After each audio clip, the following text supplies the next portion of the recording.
Welcome everyone to Code Jumper Coding and O&M headed in the same direction. Thank you for joining us today. We have a lot of content, so we're about to get started quickly here. We do have two presenters. First, Robin Lowell from I2E, who's done several webinars with us on Code Jumper. She's an accessibility advocate for them. And next, Julie Hapeman, who is a teacher of the visually impaired, certified orientation and mobility specialist, a certified vision rehabilitation therapist, and a certified assistive technology instructional specialist, also a doctoral candidate from Alverno College. Our learning objectives, what are we going to go through today? We're going to differentiate the components of Code Jumper. We'll compare the parallels between coding and O&M skills, learn how to incorporate coding into O&M lessons. And then let's talk about some challenges that you might face. There's not enough time in the classroom to incorporate coding in addition to all the other skills students need to succeed in school and in life. Most classroom teachers do not have sufficient experience with coding to feel comfortable and confident introducing computer science skills to their students. Teachers need new and novel ways to engage their students in the expanded core curriculum. Students may not see their own future career potential in computer science. Those may be some things that you deal with. All right, let's get us started. We're going to turn this over to Robin. Great. Thank you, Paul. All right. So yes, as he said, I'm Robin. I was a TVI as well as an accessibility advocate. So I'm back working in high schools, and Julie is an amazing O&M specialist that we have amazing conversations where we're going to solve all of the O&M problems and computer science problems the world has for us in our amazing conversations. So, and that's what a lot of this content is based from, just thinking about what we can do with O&M and computer science. So next slide, please.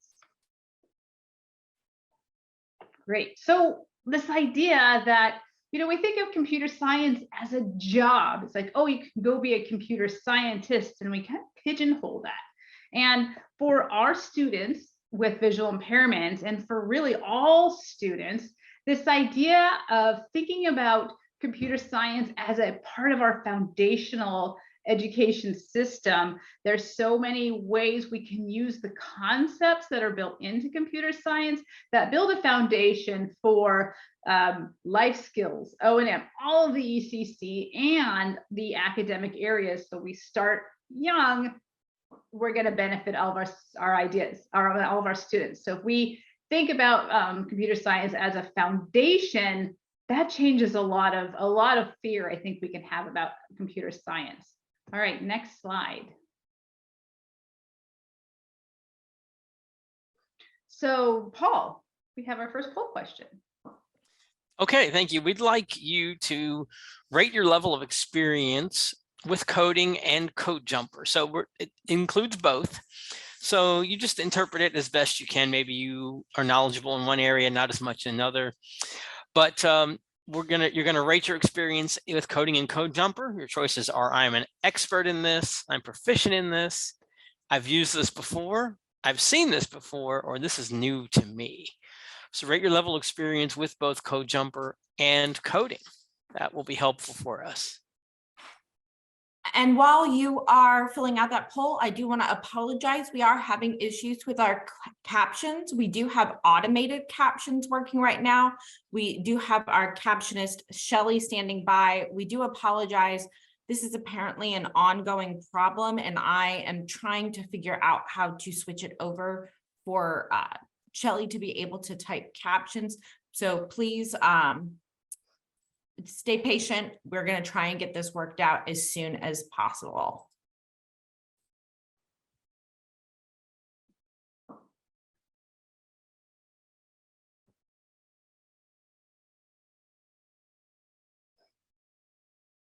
All right, it looks like we have 100% of our answers about coding. Paul, do you want to go through this, or would you like me to? I'm happy to. I can go through it. So Okay. thank you for taking our poll. As we expected, most of you at 66% selected that coding and code jumper is new to you. 25% says you've seen it before. So maybe you've read about it. You've thought about computer science and coding in the classroom. 4% said they've used it before. They've either used coding or code jumper in the classroom. And then just 6% of our audience say that they are proficient. And again, if you'd like to drop in the chat any of the coding programs that you have used in the past, we would love to hear them. Great. Fantastic. 67% says new to me. I think that's incredible that you're here and you're wanting to learn. So that leads right into our next little question is, why is Code Jumper? What is Code Jumper and why is it so important? I've been working with Code Jumper for long enough that I can really see the impact that it has had on students from our little guys all the way through middle school. So there's programs out there such as Microbit. So on the screen, we have a screenshot of Microbit, which is a block coding program, and the logo for Microbit. We have Scratch, which is also a block-based coding. But the problem that we are seeing with all of these great coding programs is that they're not accessible. They're drag and drop. You have to use a mouse. And a lot of the outcomes are all visual. So our students can participate a little bit. They can help build the code just verbally, and participate that way, but they don't get to see the outcomes. They don't get to see the fruit of their work. So we really need programs that, like Code Jumper, that really include all of our students. And this Code Jumper, these are very visual and some auditory, but Code Jumper is bringing in more of our senses, kinesthetic, vision, hearing, all the different areas that you can use in order to understand that coding. All right, pop it to the next slide, please. So what are the basics of Code Jumper? On the screen, we have the components, most of the components of Code Jumper. And so I'll show you all of those.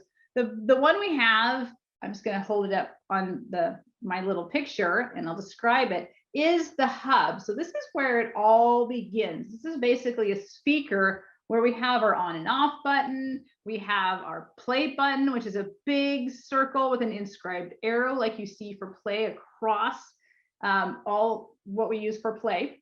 And we have a smaller inscribed circle that has a square inside of it that's stop. And on the front, we have ports, or basically our threads. And so this is making a three-dimensional version of the code that you see in block or in text-based coding. So it's taking this text-based and block-based coding and putting it in your hands. We have the play pod, which is where our sounds come from. So this is the code. We have a dial for sound. It's a small and short and kind of like a donut. And we have a dial for speed that changes the speed or the pitch of the sound. They're shaped like a mouse. They even have a cord coming out of one end with a little plug-in, and then the other side has a port so we can plug them in together and make a train. We have other options for different types of coding, such as a loop pod. And for me, for O&M, I think the loop pod is amazing because you can think of coding as traveling, and that's what we're going to talk about. And the loop helps you do something more than one time. And I always describe this one as walking down the street and you come to the loop. It's like going through a cul-de-sac again and again before you move on. And this one has a cord coming out to plug it into another play pod. Again, it's mouse shaped, computer mouse shaped, but this one has a cord coming from the bottom that allow you to add play pods or pause pods to make like a string of sounds that you can play multiple times. That's that idea of a loop.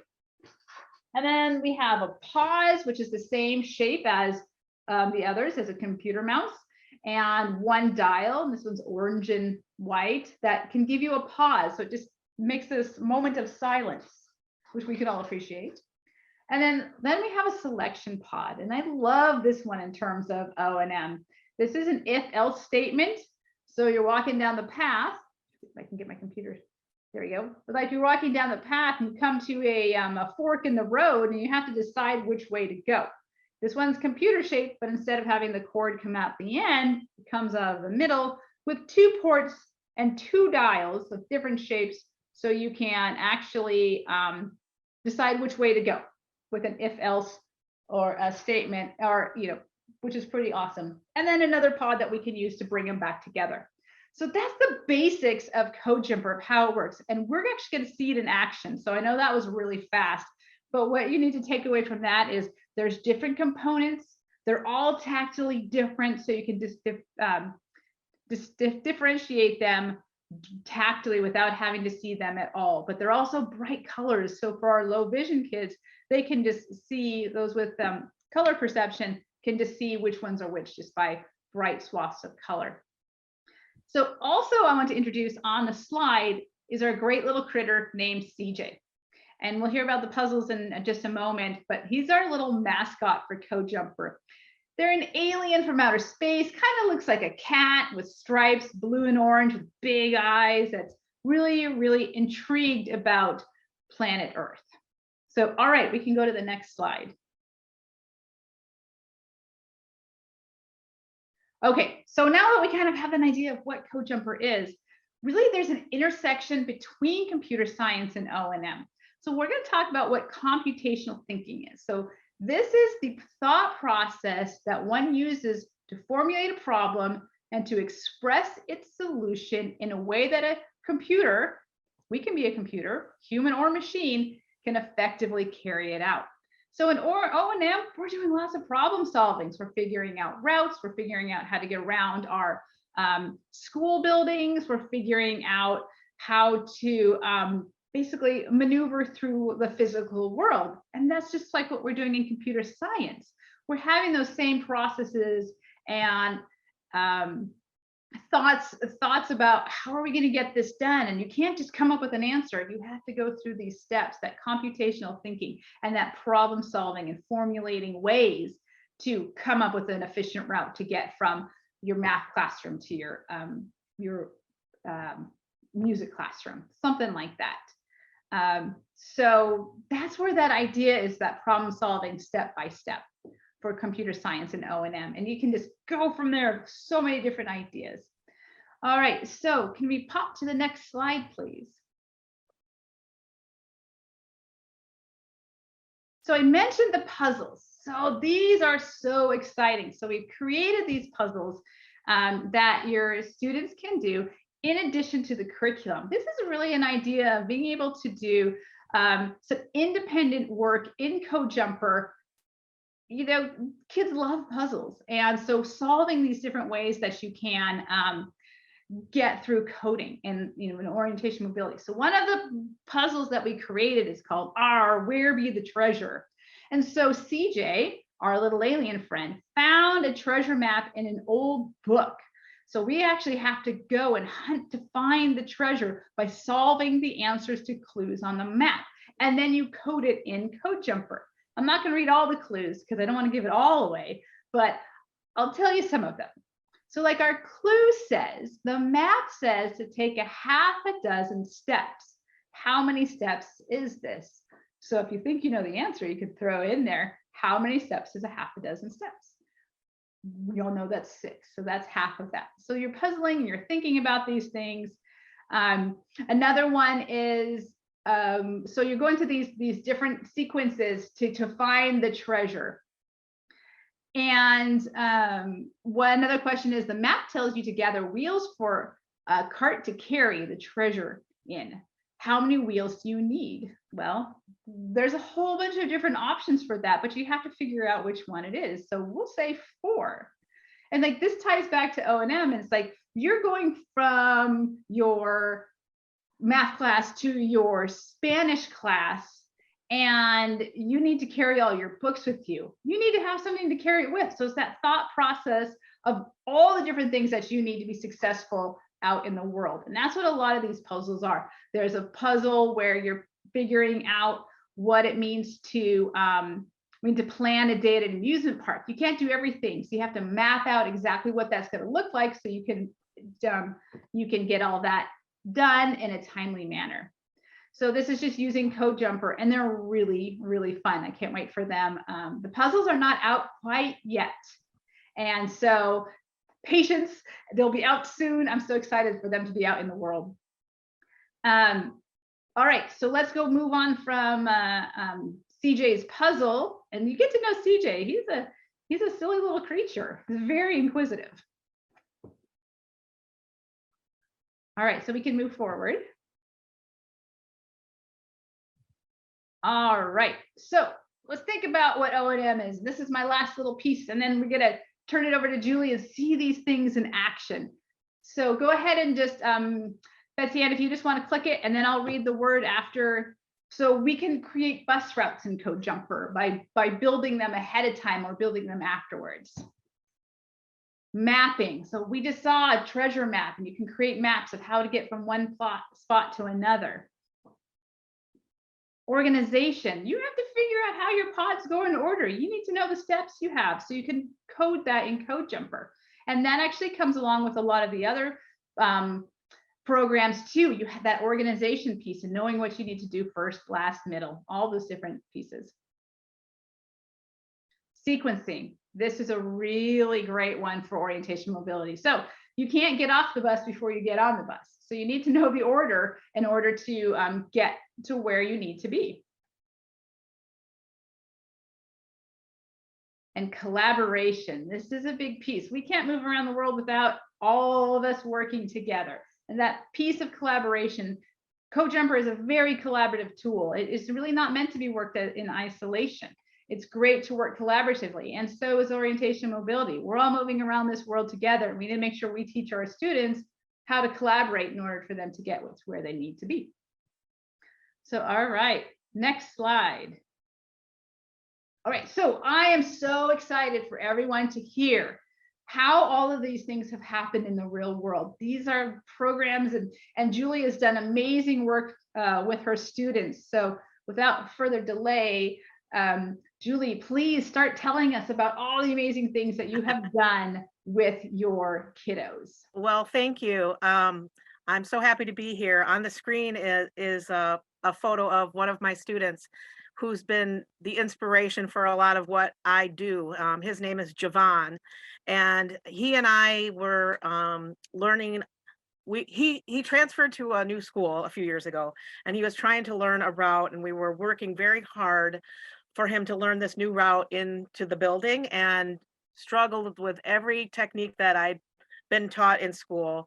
But at the same time, we had started this coding club with a friend of mine from Assistive Technology, and we were working on different coding robots.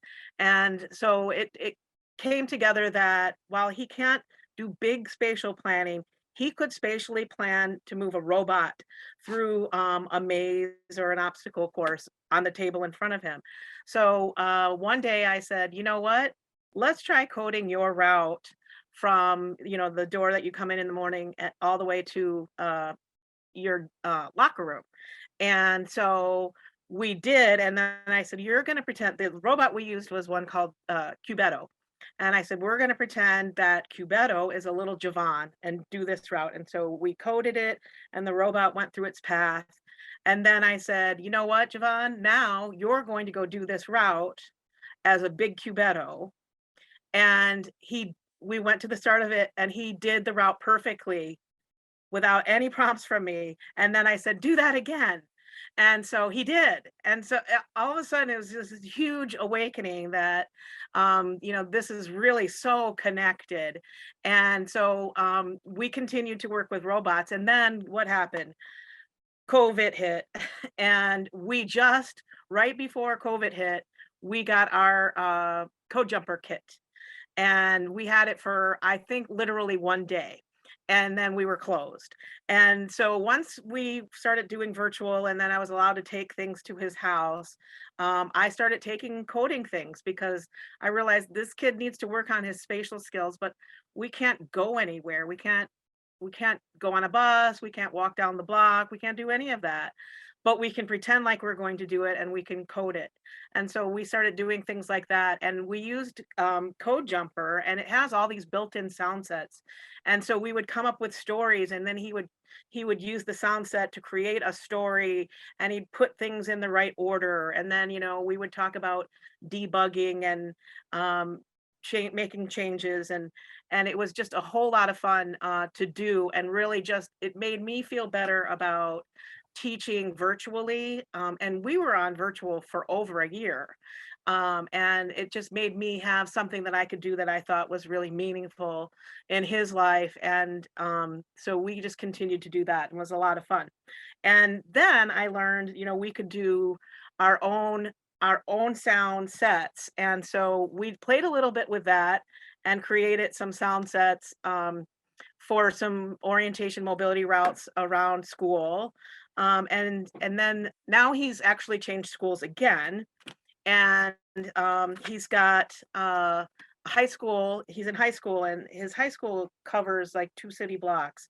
So what we did, and what we're going to show you in this these videos, is just us walking around outside of his school.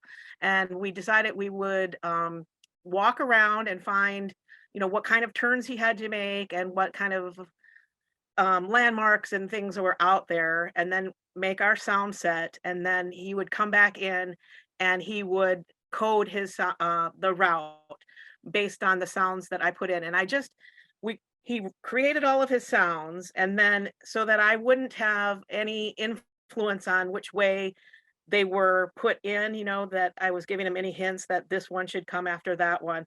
I put them in, you name them, and I put them in alphabetical order.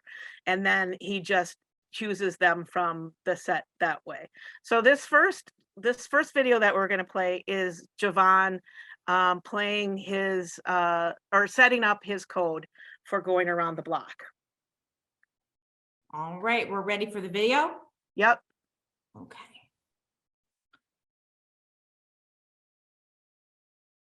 Javon has set up a custom sound set of directions and places he'll pass. Can it be any louder? And now he's going to code it. Now, my understanding in talking with Robin is that we're supposed to be able to add some additional play pods to the original 8 from this kit, but my computer's not having it. So we're going to do 8 on thread 1, and then if he needs more, we'll create a second thread with the rest of his code. So Javon, what's the first thing you're going to code? Where are you starting your route? Bus door. All right, can you please code that? Surely can.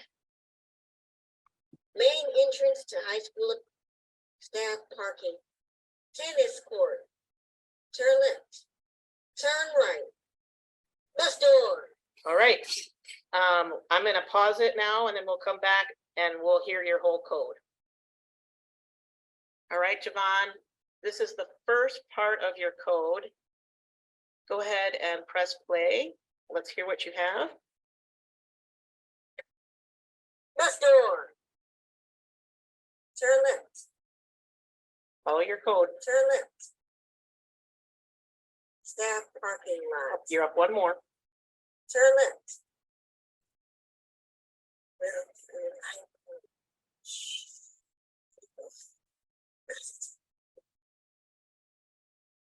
Main entrance to High School of the Arts. Turn left. Now we're going to do the second thread. Hold on. All right, Javon, play the rest of your code. Tennis courts. Turn left. Bus door.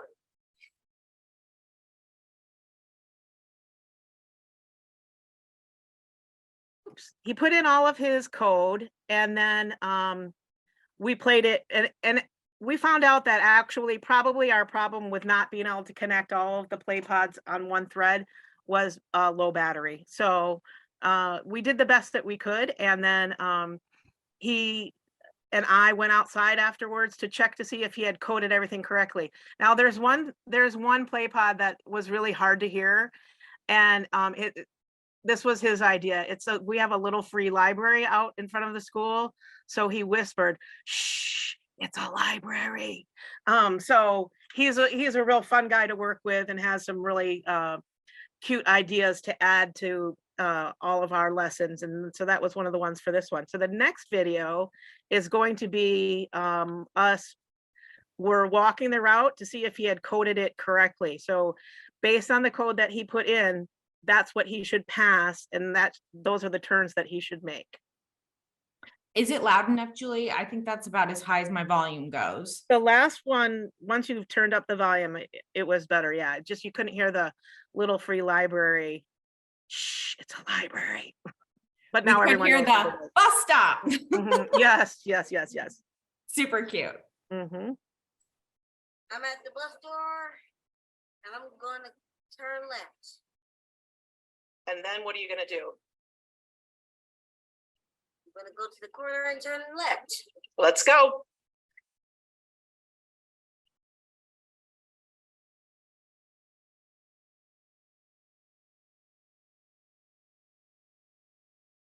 So here he is making his first left turn.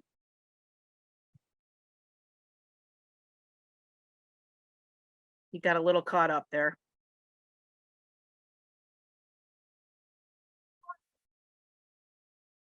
And according to Yvonne's code, he should be turning left now.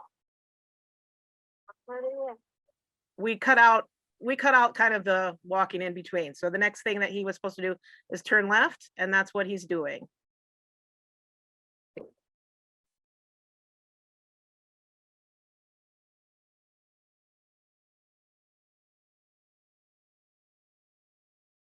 According to his code, Javon should be passing the staff parking lot right now. Yeah, and he said, I'm passing the staff parking lot. According to Javon's code, he's going to turn left, which he is. And the next thing he's supposed to come to is the little free library. So according to Javon's code, the next thing he is supposed to be finding is the little free library, but he's actually at the main entrance. So I'm going to stop him. Javon, according to your code, you're supposed to be at the little free library, but you're at the main entrance. What do you think? Oh, they're close to each other. I guess I made a mistake. All right, what are you going to do? I'm going to keep walking. Okay. See what I find. All right.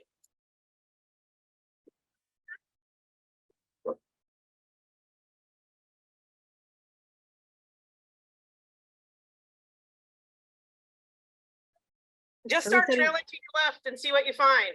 Yeah, so he's looking to see. Keep walking and trail to your left to see what you find. He's looking to find what he missed. Library. Right. So we made a mistake. When we get back, we're gonna have to redo the code and do what? Debug. That's right. Okay, let's keep going. Next thing he'll have to do is turn left. All right, Javon is going to turn left now. And then he should be passing the tennis courts pretty quickly.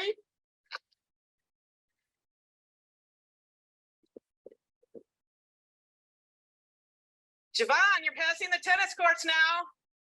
Yes, that's on my code. Excellent, keep going. Okay. So the next thing he's going to do is turn left.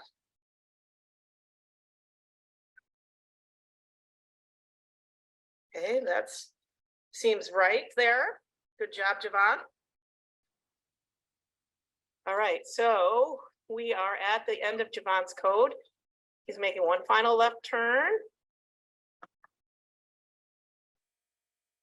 Back to the bus doors. Let me know when you're there. I made it. Yes, but what are we gonna have to do? We're gonna have to do some debugging. All right, let's go do it.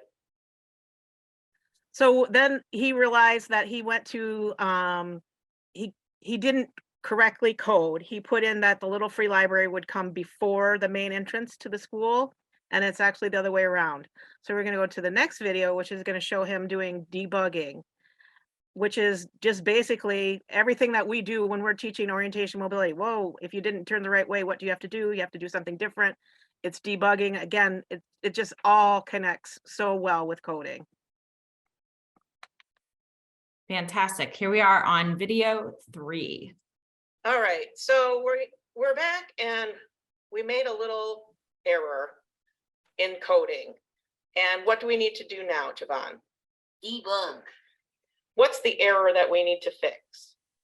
Little library and main entrance. That's right. All right, and we sort of talked about where those are already. Can you make that change? Yes. All right, please do it. Bus door. Little free library. Shh.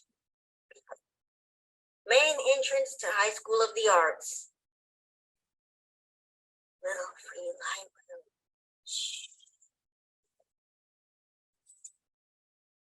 Great. Now we're just going to play this little bit of code on this thread. So can you press play, please, Yes. and follow Bus your door. code. Turn left. Turn left. Staff parking lot. Turn left.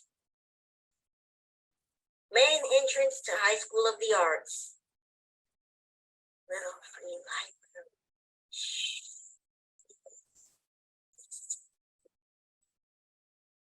Tennis courts.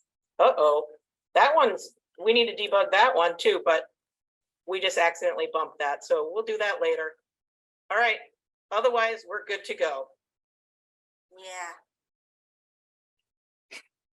So you may, if you were able to see the video, I have him touch each play pod as it is saying the direction, so that and I just call it following your code, so that he can kind of keep up and know if he needs to make a correction, which pod it was, more or less, and it'll make it a little bit easier for debugging later. But we just have a lot of fun with coding, and we do a lot of different activities, including coding his routes within his school. And at the beginning of the school year, I only had a really short time to orient him because his schedule was not completed. And when he came to the school for orientation, the first thing he said was, "What coding thing are we using?" And so he expects it, and it really makes a big difference in his life. And it really is something that I've enjoyed doing and sharing with him. And I am hoping that you will be inspired to do some of these things as well, because it sure does go hand in hand. O&M and coding really are a great pair. So I have some questions for you. Sure. So, okay, so first thing, the reason I can't remember if you mentioned that we couldn't do both threads at the same time was sometimes if your batteries are low in Code Jumper, it won't, literally the electricity doesn't reach to the end. So one thing to remember is that check your batteries to make sure you have a green light and that they're full. So that's a tip for that. So I was watching these videos and I'm seeing him so engaged with exactly what he needs to be doing and being able to translate it from one, format to another. I mean, that's really code switching. And that's really that idea Yes. of taking it from one format to the other and applying it in multiple situations. And we do that throughout our lives all the time.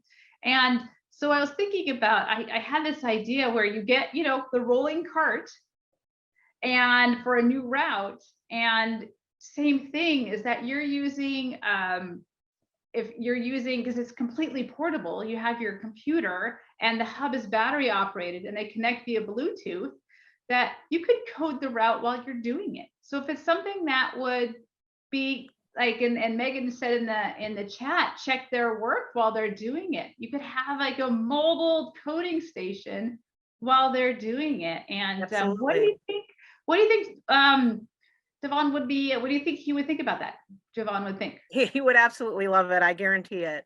And because if he gets an opportunity to get his hands on coding stuff, he wants to do it. And it would be really, I think, very meaningful to just make that code as we're doing it, and then make any corrections we need. It would reinforce things even more for him to do it that way. So now I'm going to take a card over there. Yeah. That's what we're going to do. Because I was watching it going, you know, it's so great to be able to do that code switching and seeing them in different places. But if you're in a completely different place, you can absolutely connect the two and figure that out. So the idea of tracing the code is another thing that is a basic computer science. They do this all the time across computer science.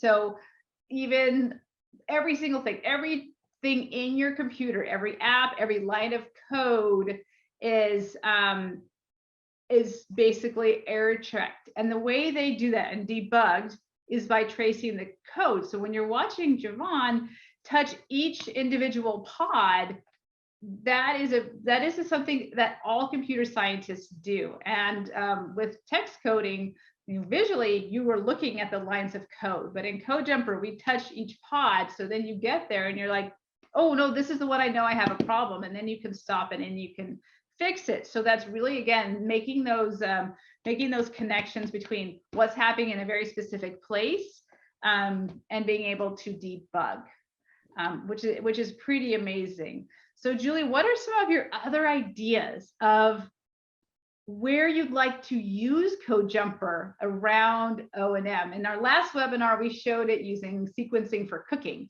and how to make pasta. And so maybe how about some of your other ideas for O&M and some of the ECC that you see it really being a beneficial tool? Wow. Okay. So there are just so many different ways. I mean, cooking is a really excellent one, but just even in terms of sitting down and thinking through all the steps of,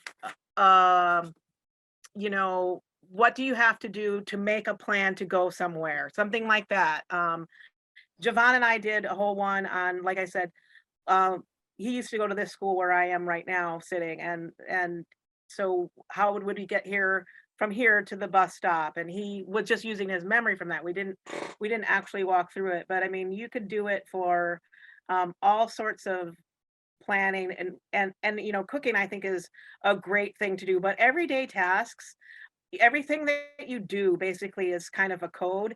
So one of the books that I put on my reference list is has something to do with, you know, the code that you do in your everyday routine. Like, oh, I get out of bed, I eat breakfast, I you know, I brush my teeth, all those kinds of things, all parts of your daily routine can be basically, it's a code. I mean, making your bed and all those kinds of things. You can keep getting more and more specific into every single detail, but everything we do basically can be interpreted or reiterated as a code. And, you know, it just really, I think, makes the kids have to think everything through. It's just that, you know, step sequencing that we do sometimes, and we have to pull apart every little piece for our students as we're walking them through. But then you can put it on a sound set and have them choose it, you know, have the different choices and put it through, and you think like a coder. That's one of the books that I put on my list, Think Like a Coder, because everything you do can be thought that way. And so absolutely, and thinking about a coder, and then what I really, really enjoyed, I mean, the little library is my favorite, because, you know, for him and for a lot of students, the impact of making it really personal, how he was able to record his own voice, which I'm going to show everybody in just a couple of minutes how we do that. That having those routes as something that's intrinsic versus extrinsic, it all comes from them, is a really critical piece of owning and understanding this, and that this is something that's really important to me. What do you think his experience was about having all of these pieces 100% his and not? Well, that makes it just super special. And someone was asking if you can change the voices, but you can change the pitches.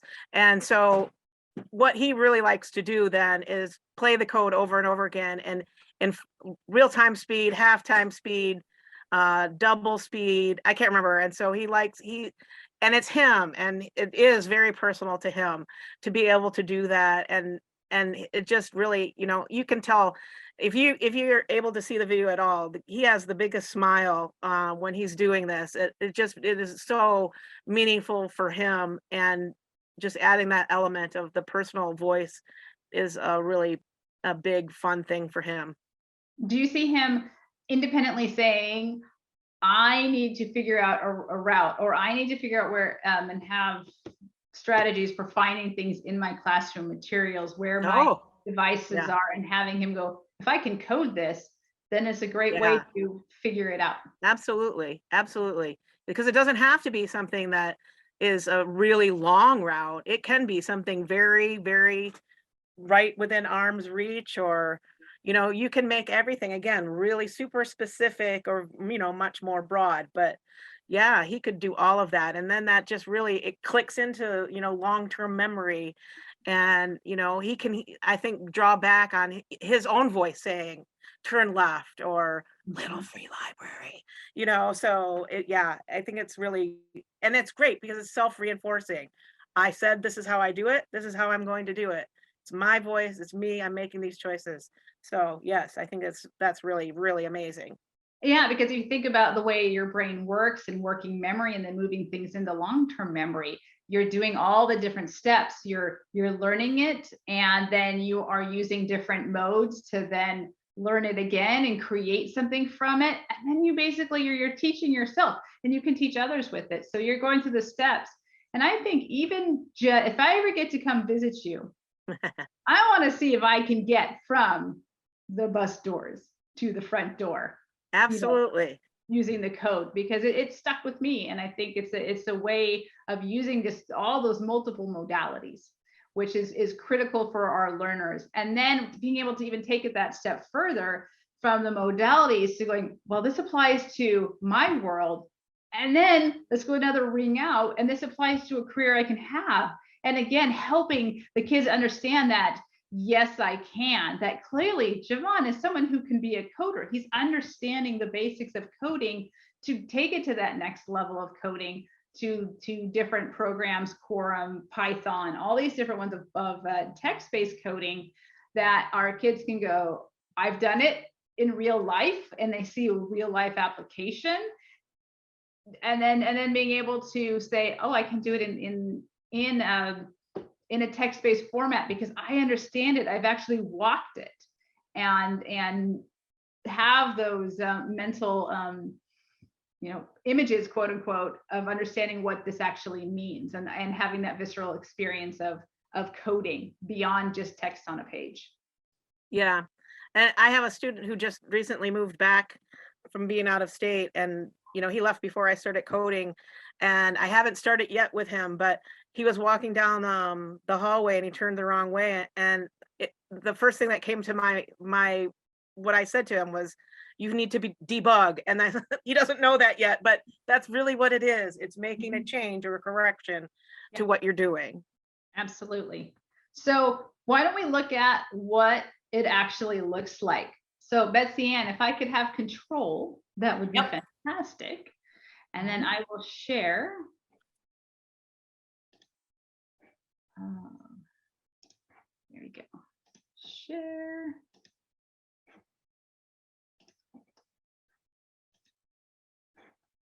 Okay, hopefully let me know if there's no sound. So can everybody see Code Jumper? Is that the right screen? Yes. Okay. Were you able to hear no code to play? No. Okay, I'm gonna stop sharing and try again. I think I forgot to hit the button. Oh yeah, it's so small on the bottom. There we go. All right. No code to play. Now we got it. Yep, got it that time. Awesome. Fantastic. Okay, so here we can see, I know I showed a little tiny bit of the of Code Jumper, but again, this big pod, the biggest one out of all of them is the hub. So there's speakers, We have our play button, a stop button. At the top, we have a rocker switch is the sound. And then on the front, we have our ports where we can plug in our pods. All right, okay, so we are going to code a route, but first we need to know how to get our sound sets in there. So on the left hand of the screen, so on the right hand of my screen, I have a camera that shows the hub and 4 play pods. On the left hand side of my screen, I have the Code Jumper app, which you can download from the App Store for PC, for on Android. Am I missing anything anymore? It's always changing. So what we have is we have all these different options, and it connects via Bluetooth. And you hear it click when you know it connects, and there's a symbol for Bluetooth. And to the right of that, and of course, everything is keyboard controllable. I'm going to click on the option that says sounds. And this is where I can manage my custom sound sets. So if I go to home so I have custom sound sets. And I have actually a few in here. Some of them are the puzzles, some are ones about making pasta, and they also have one for O&M. But then you can add a new one. So it's add sound set. And then you can name your sound set. I'm just going to call this one test. And then you add sounds to it. We can add up to 8 sounds at a time. And then there's an option underneath of it to listen, to add, to delete. These are all very in-depthly explained in the manual that we have. And there's also videos that show how to do this. So that's a better place to actually learn them. This is just how we do it. And then we add a sound set. And the key to remember, it adds them in order. So you add 1 and then 2, and you figure out the order that you want them in before you start adding them. I've learned my lesson on that one more than one time. Okay, so I'm going to go to our sound set that we have for today. And we know that's there. So on the main page, we have 4 threads. And I'm going to use thread 1, which is the one farthest on the left on my hub. And I'm going to select thread 1, and it tells me the sound category option and which sound set. So mine is a custom sound set because I added them. And they can be a WAV or an MP3 file. Under custom sounds, I'm going to select O&M, click OK. So any sound I add, any play pod I add is going to be a sound set, a sound from this O&M sound set, not from any of the other ones. So on my hub, I'm going to take a play pod, which is the blue and white one with the 2 dials, a short donut shaped one, which is our sound. And there's also a dial on there that's tall and ridged, and that's like our pitch and our speed. And I'm going to insert the cord into the hub and connect it all the way in. And we hear that click, and that click tells us that we've connected it. There's 2 ways to do this. You can add all your pods at one time and then figure out your sound set, your sounds, or you can do them at one at a time.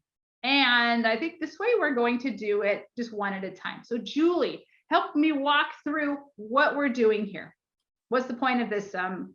Okay, so this sound set is something that I put together and sent to Robin on making a plan to ride the bus. So we just did 4 sound sets. So I don't know, do you want me to say what the sounds are, or you want to play them all, or how would you like to do it? We're going to go through them one at a time. Let's just go through Okay. this. So walk really quickly in about 10 seconds, walk through what we're doing, and then we'll find the sound. Okay, so we're going to just plug each of the, we're going to, well, you better tell it, because I think I'm not quite sure what you're going for, but I think you're going to plug all the pods in and then make it make sense.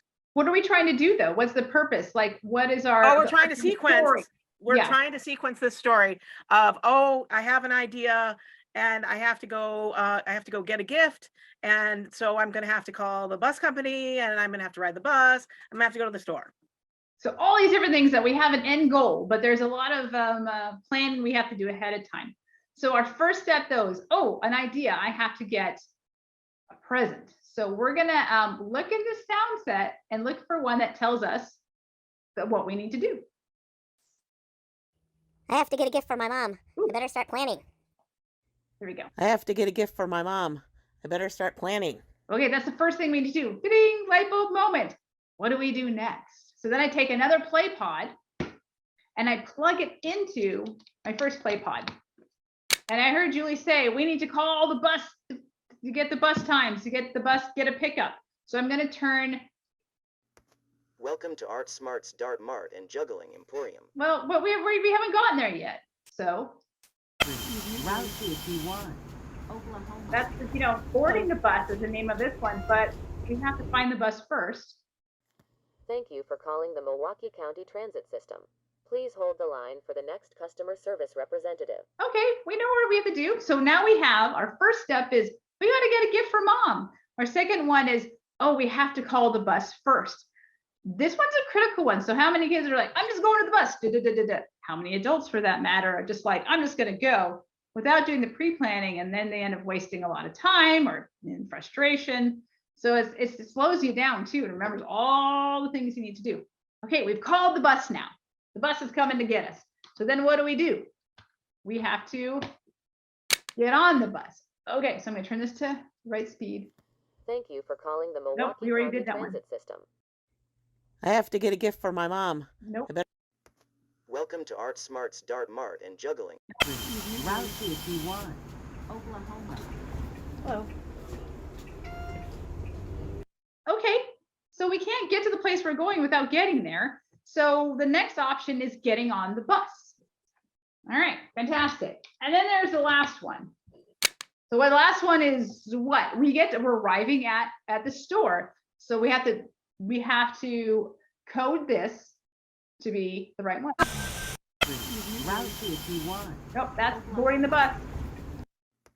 Welcome to Art Smart's Dart Mart and Juggling Emporium.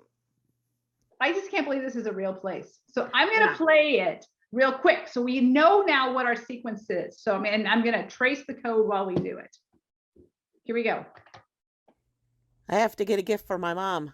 I better start planning. Thank you for calling the Milwaukee County Transit System. Please hold the line for the next customer service representative.